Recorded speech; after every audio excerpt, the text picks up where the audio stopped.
Mix by DJ Rakesh कामत इलाका के धमाका हमारा होगा। म्यूजिक डायरेक्टर डीजे राहुल बाबू, कुशेश्वर बाजार, कुशेश्वर बाजार, कुशेश्वर बाजार।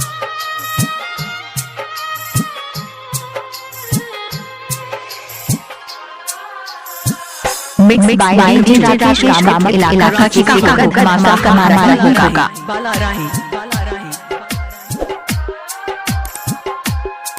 अपन पियावा संग ने बैठी है बरमाला के स्टेज पे गे जान। अपन पियावा संग ने बैठी है बरमाला के स्टेज पे, नहीं तो जोहर खा के मरबो शादी के तोहरा डेट पे गे जान। अपन पियावा संग न बैठी है बरमाला के स्टेज पर, न त जहर खा के मरबो शादी के तोहरा डेट पर के जान। मिक्स बाय डीजे राकेश कामत इलाका के धमाका हमारा होगा। डीजे राहुल बाबू,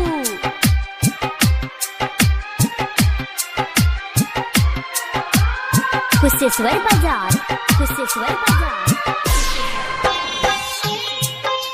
क्या नाम है आपका? राज दीवाना। कहाँ घर है? बालाराही, बालाराही।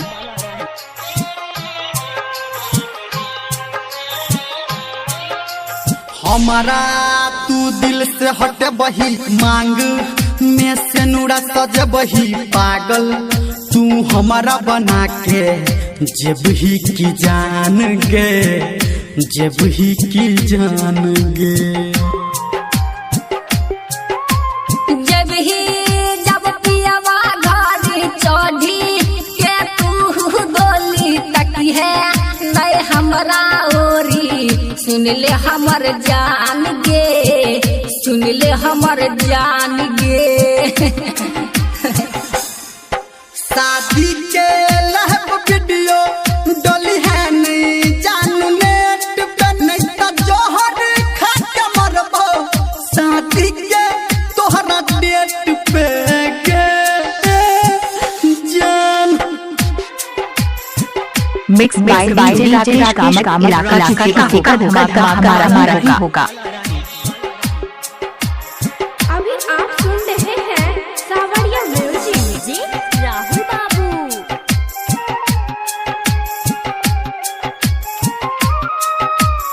कुशेश्वर बाजार, कुशेश्वर बाजार। तोरा पे रहो आशा झूठा, तू दिल ही दिलासा गम के चढ़ेल तू नशा, सुन ले हमर जान गे, सुन ले हमर जान गे।